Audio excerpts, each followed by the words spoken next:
ধরে একটা দোকান থেকে কিছু খেজুর ক্রয় করেছেন। কি ক্রয় করেছেন? আমার দিকে খেয়াল করেন, গভীর মনোযোগ দেন। খারাপ লাগতেছে আপনাদের? আবার বন্ধুরে আমার ভাইরা খেজুর কিনছেন। আমার বন্ধুরে আমার ভাইরা খেজুর কেনার সময়, ওজন দেওয়ার সময় একটা খেজুর নিচে পড়ে গেছে। আমার বন্ধু এই খেজুরটা ছিল দোকানদারের খেজুর। কার খেজুর?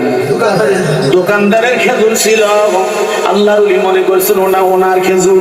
উনি এইটা মনে করে ওইটা বিসমিল্লাহি ওয়া আলা বারাকাতিল্লাহ কয়া খাইছে, কিন্তু খেজুরটা ছিল কার? দোকানদারের খেজুর। মুসলমান ভাইরা খেজুর কিনা দাম দস্ত দিয়ে এবার উনি চলে গেছেন। মুসলমান ভাইরা ধীরে ধীরে হেঁটে হেঁটে আমার বন্ধুরা আমার ভাইরা মক্কা থেকে বাইতুল মুকাদ্দাসে চলে গেছেন 11 মাস পরে। কত মাস? ধরে বলেন। 11 মাস পরে উনি যাইয়ে বাইতুল মুকাদ্দাসে যায় উপস্থিত হইছেন। আমার বন্ধু বাইতুল মুকাদ্দাস মসজিদের পাশে একটা খেজুরের বাগান আছে। ওই জায়গায় খেজুরের গাছের নিচে বসে আল্লাহর ওলি বিশ্রাম নিচ্ছে আর জিকির করতেছে। আল্লাহর ওলিরা তেমনি বসে থাকে না? জোরে কোন ঠিক না ভাই? না, বৈশাও যদি থাকে কার ইবাদত করে? জোরে বলেন। আমার বন্ধুরে আমার ওই আল্লাহ নামের জিকির। এমনি সময় দুজন সাদা পোশাক পরিহিত দুইজন মানুষ দাঁড়ায় গেছে, আসলে দুইজন ফেরেশতা। জোরে কোন কি? দুইজন ফেরেশতা একটু আরাম থেকে আল্লাহর ওলিকে শুনাইয়া কথাগুলি বলতেছেন। একজন আরেকজনকে প্রশ্ন করে, ভাই ইনি ইব্রাহিমের আদম না? বলে হ্যাঁ। বলে ইনি তো বিখ্যাত বুজুর্গ। বলে হ্যাঁ। বলে এই ব্যক্তির 11 মাস পর্যন্ত ইবাদত কবুল হইতেছে না।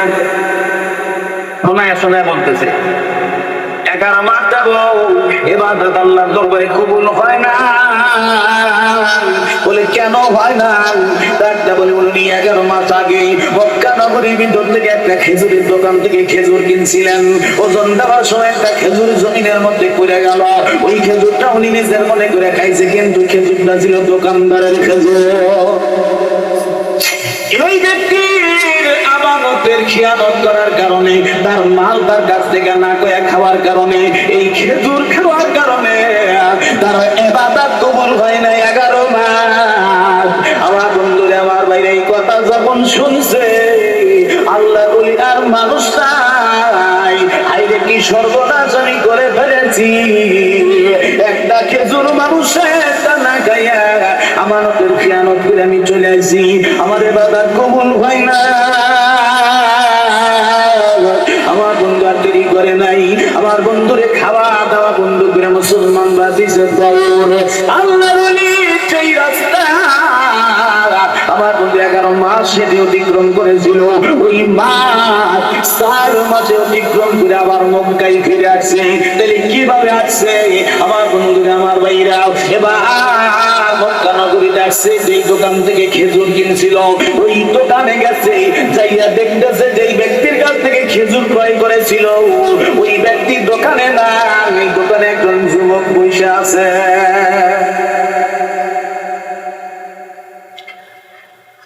আল্লাহর বান্দা দোকানের মধ্যে বসা ইব্রাহিমকে রহমাতুল্লাহ আরে যুবক, 13-14 মাস আগে দোকানের মধ্যে যিনি বসা ছিলেন উনি কে? বলে উনি আমার বাবা। বলে উনি কোথায়? বলে উনি আর গত 6 মাস হয়ে গেল ইন্তেকাল করছে। আল্লাহর ওলি চোখের পানি ছেড়ে কাঁদে।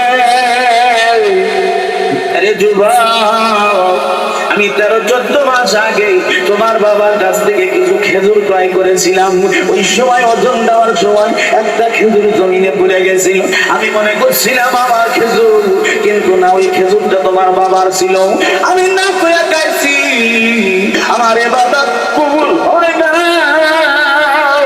আমার সেজদায় আমার মালিক খুশি না। এই জন্য আমি আসছি তোমার বাবার কাছে ক্ষমা চাওয়ার জন্য, কারণ খেজুরের দাম দেওয়ার মতো টাকা আমার কাছে নাই। এই জন্য মাফ চাওয়ার জন্য আইছি। তোমার বাবা নাই, ও তোমার বাবারও বর্তমানে তুমি মালিক, তাইলে তুমি এই খেজুরের দাম আমারে মাফ করে দাও। যুবক ডাক্তার বলেন আল্লাহর ওলি ইন্তেকাল করার পরে তার স্থাবর সম্পদ আছে, এই সম্পদের মালিক আমি একা না, আরো দুইজন অংশীদার আছে। আমি একটা সন্তান, আমার একটা বোন আছে, আমার মা জীবিত আছে, এই সম্পদের মালিক তারাও আপনার জোরে কোন ঠিক কিনা? আমি একা মাফ করলে হবে না, কারণ এই যার অংশ আমার মাও পায়, আমার বোনও পায়, আমি আমার অংশ মাফ করে দিতে পারি, কিন্তু তাদের হক তো আমি মাফ করতে পারবো না। আল্লাহর ওলি হতাশ হয়ে গেলেন, এখন আমি কি করি? আরে ডাক্তার বলেন, বাবা তোমার বোন আর তোমার মায়ের ঠিকানা দাও, এই জায়গায় যায় তাদের কাছ থেকে ক্ষমা চাবো, কারণ খেজুরের দাম দেওয়ার মতো আমার কাছে পয়সা নাই। এবার যুবক বলেন, ঠিকানা দিয়া দিলাম, যাও আমার বন্ধু ঠিকানা দিয়া বাবা বোনের বাড়ি গেছে, ডাক্তার বলে মারে তাড়াতাড়ি একটু আমার মুসলমান ভাই পর্দার আড়াল থেকে ডাক্তার বলে, কে তুমি? বলে আমি পাগল ইব্রাহিম বিন আদম, আমি 14 মাস আগে তোমার বাবার দোকান থেকে খেজুর ক্রয় করার সময় একটা খেজুর জমিনে পড়েছিল, আমি মনে করছি ওই খেজুর আমার, কিন্তু না, ওই খেজুর তোমার বাবার দোকানের খেজুর ছিল। আমি বলে খেয়ে ফেলেছি, যার কারণে আমার আল্লাহ বেজার, আমার সঙ্গে মালিকের কথা নাই, ইবাদত কবুল হয় না। মেহেরবানি করে তোমার ওই খেজুরের, তোমার বাবা যেহেতু জীবিত নাই, দাম দেওয়ার মতো আমার কাছে পয়সা নাই, এই জন্য ওই খেজুরের দাম আমারে মাফ করে দাও। আল্লাহর ওলির ওই কাকুতি মিনতি দেখিয়া মায়েদের দিল তো নরম, জোরে কান ঠিক কিনে দেখতে বলে, বাবা যাও, আরে মুসাফির, আমি আল্লাহ রাস্তে আমার ওই খেজুরের দামের ভাগ আমি তোমারে মাফ করে দিলাম। আল্লাহর এখান থেকে ওই মেয়েটার মায়ের কাছে চলে গেলেন, একইভাবে যাইয়া বললেন, বন্ধু উনিও মাফ করে দিচ্ছেন, মাফ করে দিয়ে আসরের নামাজের সময় হয়ে গেছে, আমার বন্ধু এইবার যাইয়া সেজদা দিয়া দেখে তার মালিক তার সেজদায় হাজির করে কোন মারহাবা।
গেছো, খারাপ লাগতেছে বন্ধু।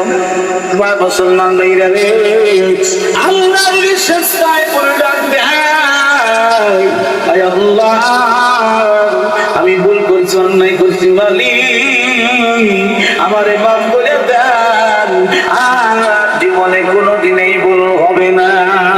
আমার আল্লাহ খুশি ডাকবে, আরে আমার বন্ধু